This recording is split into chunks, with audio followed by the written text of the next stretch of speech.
नमस्कार साथियों, आज साइंस की दूसरी वीडियो है और इसमें हम बात करेंगे कोशिकाओं के प्रकार की। ठीक है, कोशिकाओं के प्रकार।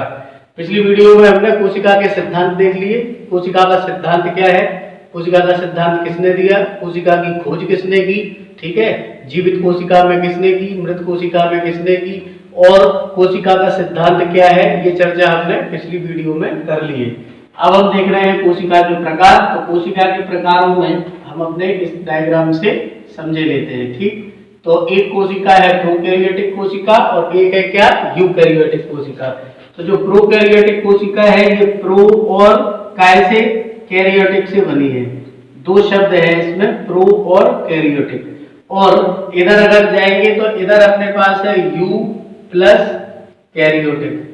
ठीक है, दो शब्द हैं। तो देखो इन दोनों शब्दों का मतलब क्या है। इन दोनों का यहाँ पर जो प्रो शब्द है, इस प्रो का मतलब है क्या, प्राक।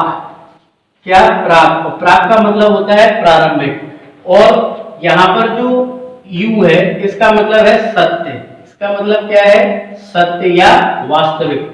कैरियोटिक जो है इसका मतलब है केंद्रक। इसका क्या मतलब है, केंद्रक। और इधर इसका मतलब क्या है, केंद्रक।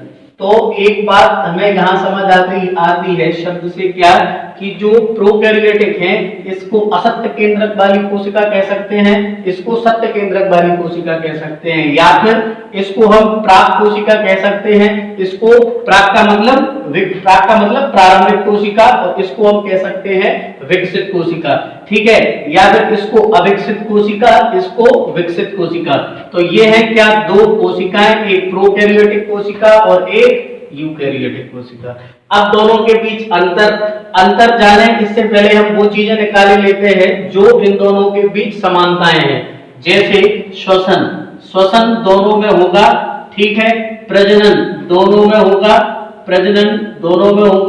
पोषण दोनों में होगा, पोषण क्या होगा, दोनों में होगा, डीएनए दोनों में होगा, जीव द्रव्य दोनों में होगा। मतलब ये कि ये चीजें दोनों में होंगी। क्यों होंगी, क्योंकि कोशिका जीवन की संरचनात्मक इकाई कही जाती है, क्रियात्मक इकाई कही जाती है। शरीर की कोशिका क्रियात्मक और संरचनात्मक दोनों प्रकार की इकाई है। इसका मतलब ये, चाहे तो अविकसित कोशिका हो चाहे विकसित कोशिका हो, दोनों कोशिकाओं के अंदर जीवन से संबंधित सभी क्रियाएं होंगी। जैसे पोषण, जैसे प्रजनन, जैसे उत्सर्जन, जैसे विभाजन, ये सारी चीजें जो जीवन को से संबंधित हैं वो काम दोनों में होंगे। बस फर्क इतना है कि जहां पर इसमें कुछ चीजों की कमी होगी या कुछ चीजें अविकसित या अल्प विकसित होंगी, वहीं पर इधर चीजें या तो पूरी तरीके से क्या होंगी, विकसित होंगी और सारी चीजें होंगी। ठीक, तो देखो जरा दोनों में अंतर क्या है। ये तो वो चीजें हैं जो दोनों में हैं, ठीक है। यहाँ पर आरएनए ये भी क्या है, दोनों में है, ठीक है। तो देखो श्वसन में बस फर्क इतना है कि यहाँ पर जो श्वसन होता है ये माइटोकॉन्ड्रिया में होता है। ठीक, ये काय में होता है, माइटोकॉन्ड्रिया में, और माइटोकॉन्ड्रिया में होता है, और इसमें ये माइटोकॉन्ड्रिया उपस्थित होती नहीं है, यानी माइटोकॉन्ड्रिया इसमें होती नहीं है, माइटोकॉन्ड्रिया इसमें होती है, इसलिए श्वसन किसमें होता है, माइटोकॉन्ड्रिया में होता है। दूसरी बात, तो आप कहोगे इधर काय में होता है श्वसन, तो प्लाज्मा के माध्यम से क्या होता है, इधर श्वसन होता है, किसमें, प्रोकैरियोटिक कोशिका में। इधर जो डीएनए है, ये डीएनए इसमें डबल हेलिक्स मॉडल पाया जाता है। हम चर्चा करेंगे डीएनए की आगे। इसमें डबल हेलिक्स द्विगुणित क्या नाम से पाया जाता है, डीएनए। और इधर कैसा होता है, एकल होता है। मतलब डीएनए प्रोकैरियोटिक में भी है, डीएनए यूकैरियोटिक में भी है, लेकिन डीएनए जो यूकैरियोटिक का है वो डबल हेलिक्स है और ये सिंगल हेलिक्स है। इधर अगर आरएनए की बात करें तो ये जो क्या है, जो आरएनए है, इसमें जो आरएनए दोनों में पाया जाता है, लेकिन इसका जो आरएनए है वो 80S का है और इसमें जो आरएनए है वो 70S का है।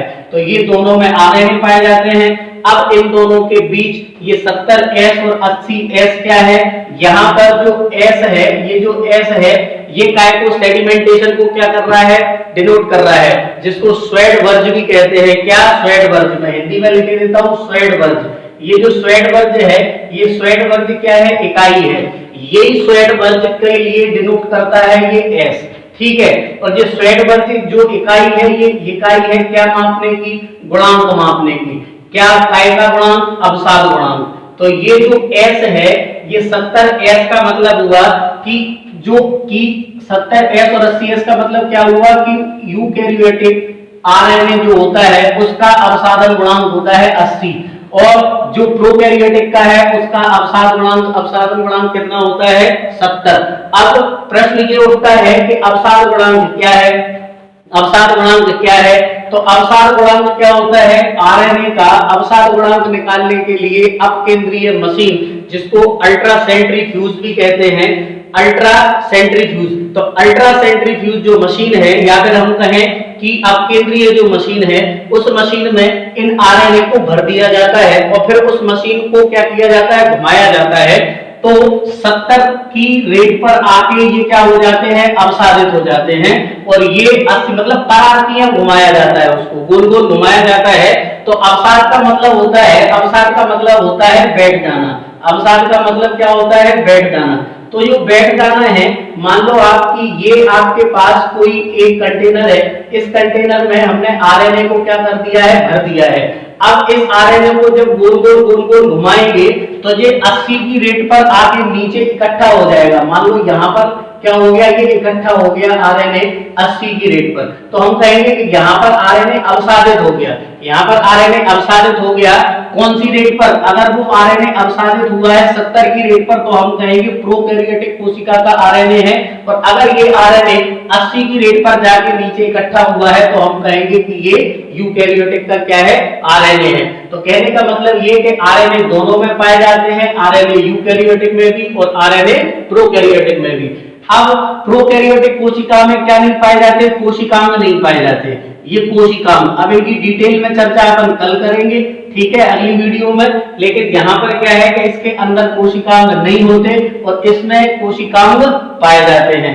कोशिकांग का मतलब प्रोकैरियोटिक कोशिका में ना तो माइटोकॉन्ड्रिया होती, प्रोकैरियोटिक कोशिका में ना गोल्गी काय होता, प्रोकैरियोटिक कोशिका में ना तो लाइसोसोम होता है, ना प्रोकैरियोटिक कोशिका में केंद्रिका होती है, ना प्रोकैरियोटिक कोशिका में केंद्रिका कला होती है, ना प्रोकैरियोटिक कोशिका में क्या होता है, केंद्रक कला होती है। इधर यूकैरियोटिक में ये सारी चीजें पाई जाती हैं, चाहे गोल्गी काय हो, चाहे लाइसोसोम हो, चाहे सेंट्रियोल हो, चाहे न्यूक्लियर हो, चाहे न्यूक्लियर मेम्ब्रेन हो, ये सारी चीजें इसके अंदर पाई जाती हैं। किसमें? यूकैरियोटिक कोशिका में, ठीक है। दूसरी बात, विभाजन दोनों में होता है, इसमें भी विभाजन होता है, प्रोकैरियोटिक में और यूकैरियोटिक दोनों में क्या होता है, विभाजन होता है।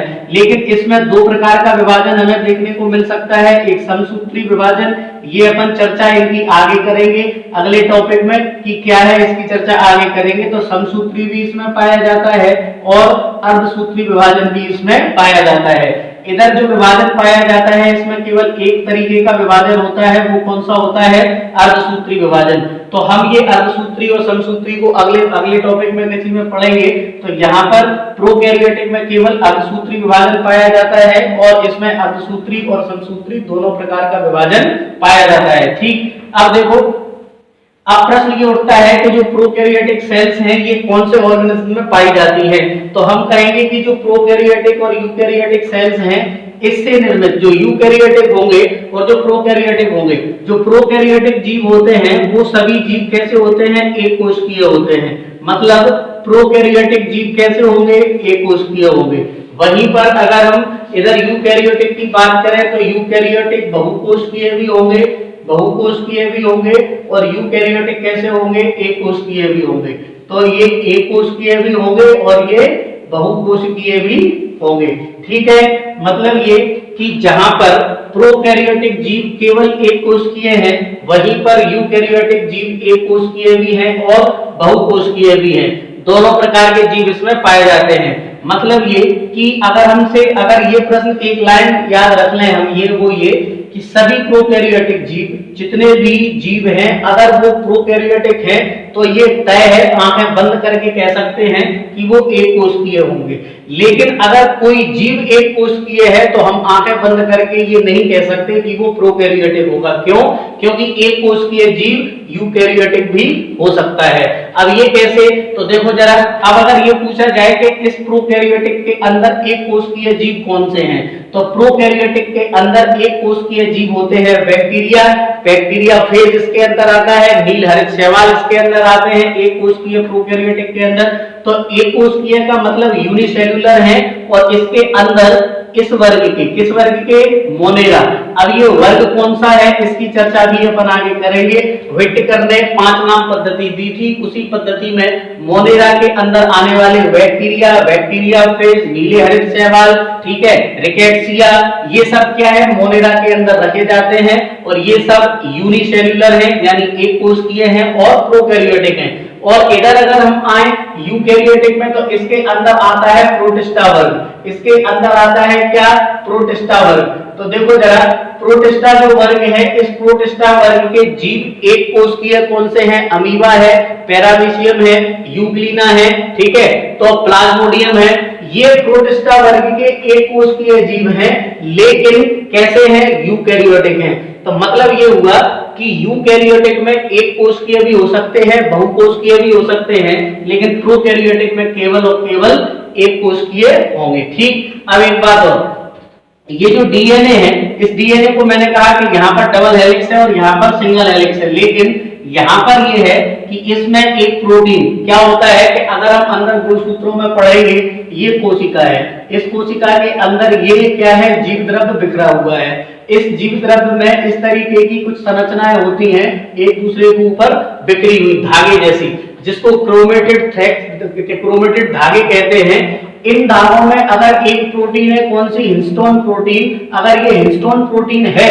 तो ये धागे आपस में क्या हो जाते हैं, कुछ इस तरीके से क्या हो जाते हैं, जुड़ जाते हैं, ठीक है। जब ये इस तरीके से जुड़ जाते हैं तो ये मोटे हो जाते हैं और उन्हें कहा जाता है क्या, गुणसूत्र। तो उन्हें आपस में जुड़ने के लिए जिस प्रोटीन की जरूरत होती है वो प्रोटीन है हिस्टोन प्रोटीन, और वो वाली हिस्टोन प्रोटीन किसमें होती नहीं है, किसमें, प्रोकैरियोटिक में। इसीलिए डीएनए ही सूत्र के रूप में जीव द्रव्य में क्या होता है, बिखरा पड़ा होता है। और इधर अगर देखें तो हिस्टोन प्रोटीन भी है, केंद्रक भी है, तो ये जीव द्रव्य अलग होता है और ये केंद्रक द्रव्य में बिखरे हुए रहते हैं क्या, डीएनए, क्योंकि इसके पास क्या होती है, हिस्टोन प्रोटीन भी होती है और डीएनए भी होता है। ठीक, तो ये दो प्रकार की होती है क्या, कोशिकाएं।